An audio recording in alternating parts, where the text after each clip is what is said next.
Alright folks, welcome back to part 10 of Pokemon Yellow, no Pokecenters, no Pokemarts Let's Play. In the last episode you saw a whole lot of fail, and we're hopefully going to correct that, and to start us all off we're going to go back to Cerulean City and get Bubble Beam from Misty, which is desperately needed to take down Giovanni. Especially because I'm paralyzed, which happened in our last episode. Luckily for us, now that Saffron is open, it's a lot faster to get around, and I think we can just go and pick up Bubble Beam right now. Oh, there we go. Receive TM11.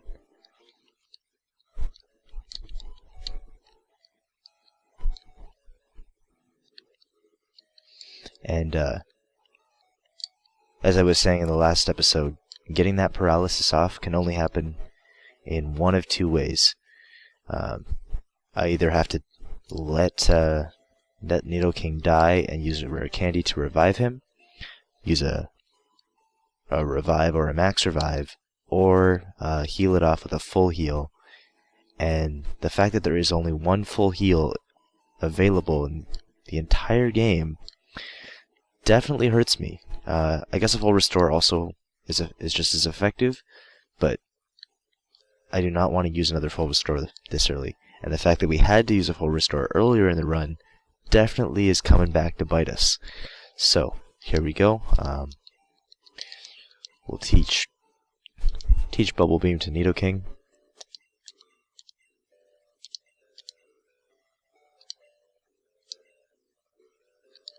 Get rid of Water Gun, which is no longer needed at all. I think the jump in power is about 20, but still very vital for what we're trying to accomplish here. So we'll make our way back to where Giovanni is, while avoiding any unnecessary fights.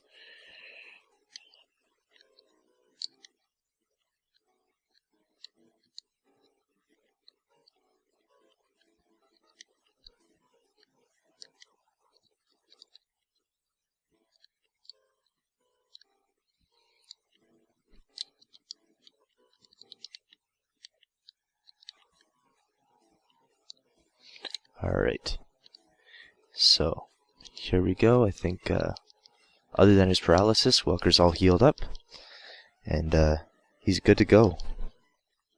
Nidoking can lead us through, so hopefully it all sorts itself out.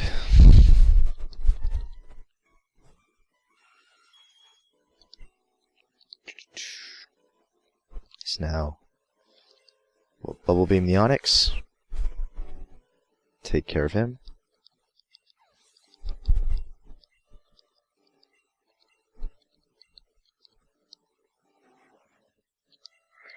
Bubble Beam the Rhydon.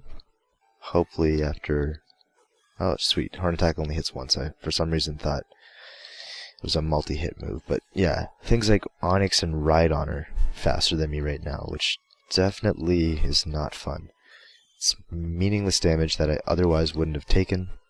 And thank goodness Screech missed and Persian didn't attack me, because that's one of the things that can hurt this run severely, is if Persian uses Slash, because Slash with Persian is almost a guaranteed crit. I think it's got like a 170% chance of happening, and of course I get fully paralyzed.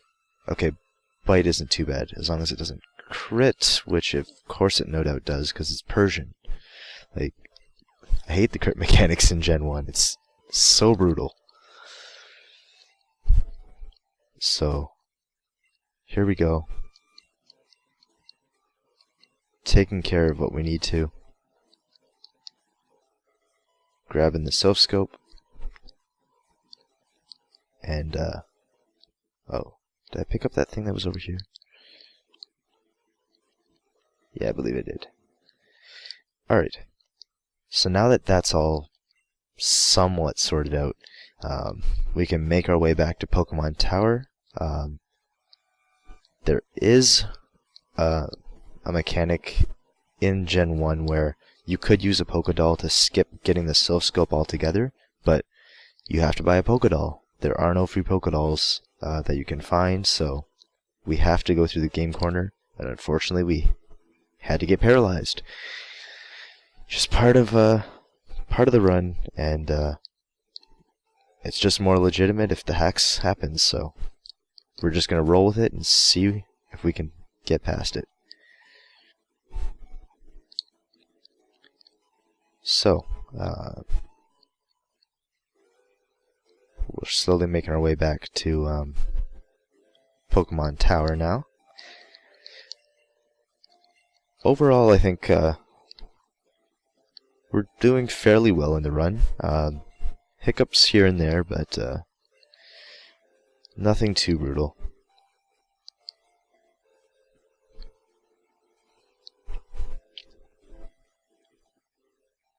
Alright. There's one thing I need to make sure that I have as well.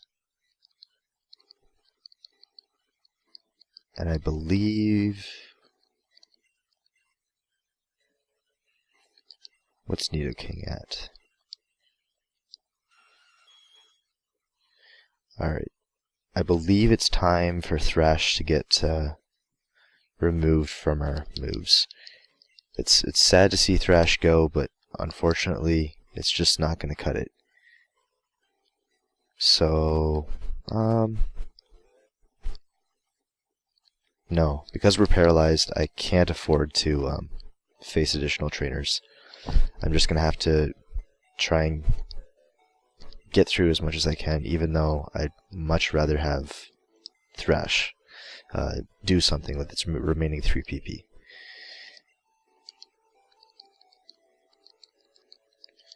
So we'll take out Thunderbolt, which is, sorry, 1 second, I need to check something, folks.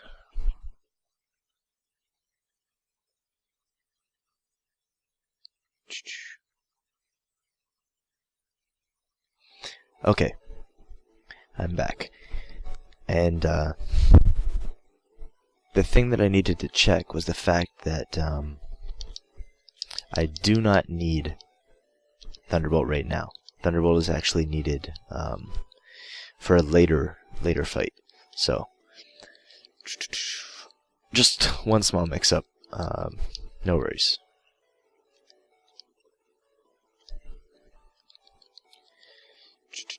We'll deposit the Moonstone. We could theoretically just toss the Nugget and Moonstone, but we'll hold on to them for now. Get rid of the PP up. Oh. Get rid of both PP ups. And get rid of HMO2 for now. TMO7. TM10. And I think TMO2 is Mega Kick, which we also can just toss in there. Okay. So. TM18 was counter as well, so we'll get rid of that. I'll also throw on that Iron onto Nidoking, which hopefully will give him the survivability he needs, given his current state of affairs. If not, it's going to be a little dicey.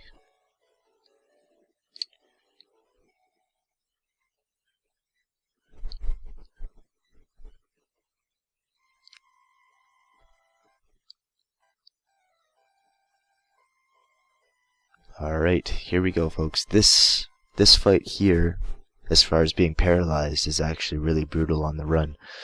So, here's Gary, and he's ready for some revenge. Or should I say Eli? Sorry, it's not Manning in this one, it's Eli.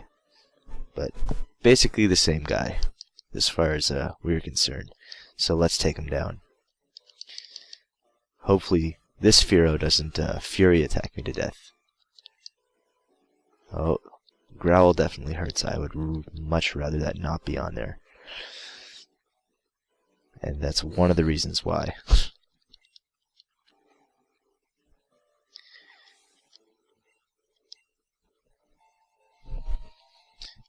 So there we go. At least we gain a level.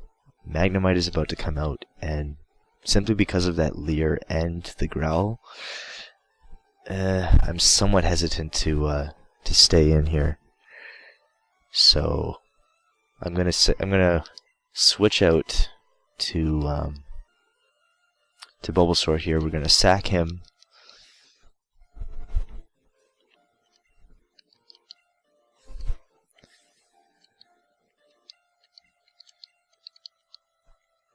Sonic Boom definitely hurts. Guaranteed 20 attack or 20 damage every turn.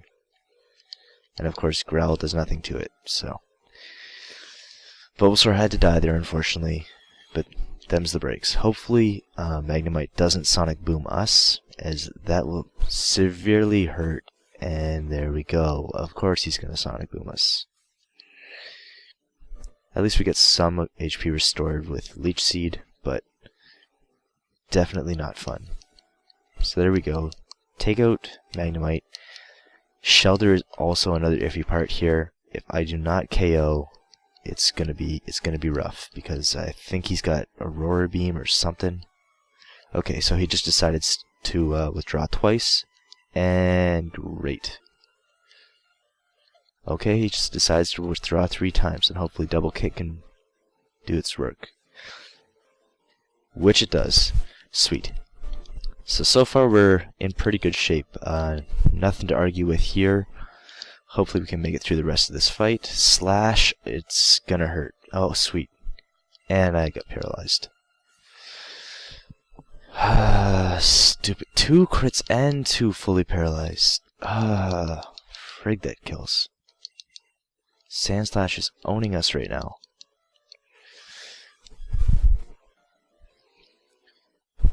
So we'll take care of him though. And out comes Eevee, who shouldn't be too much of an issue because we have Double Kick, but it's definitely going to add on to the damage that Nidoking has already taken. So there we go. We took care of the rival fight. It's definitely a little dicey, I would say, but we made it through. There are 2 main fights that I'm really worried about, and it's all dependent on one thing going right here.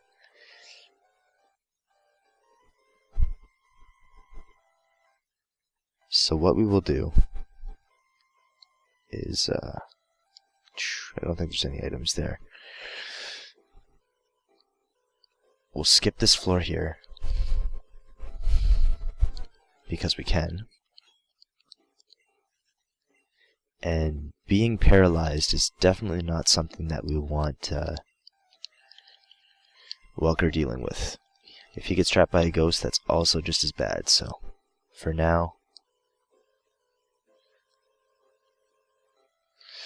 we're just sit him at the back of the party. And right now, here, I'm going to be searching for the next member of our party, who becomes very crucial, especially because Nidoking is paralyzed.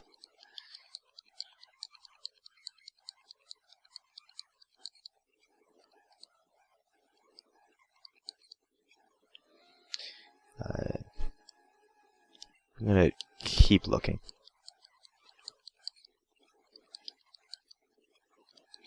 Not quite. Sorry for the high-pitched squealing in your ears, folks. It's just necessary for me to do this. Otherwise, you'll be sitting here all day waiting for individual fights, and that's exactly what we want right here. We want a level 25 Ghastly. Hopefully that confusion doesn't bother us too much, and we're able to get off a couple sand attacks, and nope, we just get hit. Nightshade also hurts because Ghastly is level 25, so it will do a guaranteed 25 damage. Confusion stops, and we get a sand attack off, which definitely will help us. And of course, Confuser lands again. So, not too much going right now. Oh, we did land a second sand attack though, which is very nice. I'm going to try to land one more. Sweet. So now that we have 3, I think I'm going to do one more just for safe measure. And I think we should be safe from Ghastly to the point where Welker can do what he needs to do.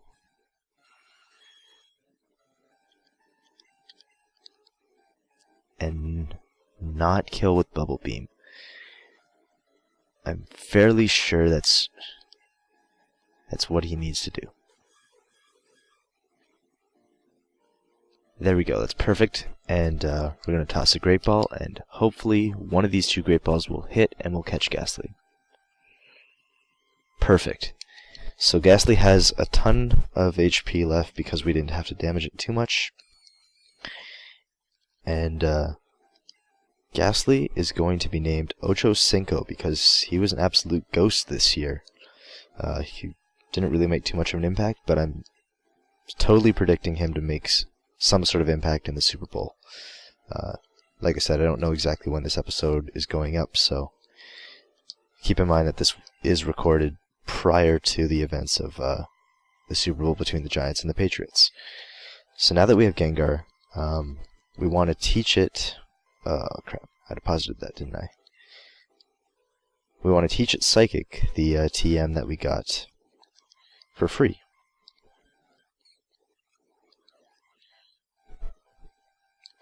So I'm going to just go do that now.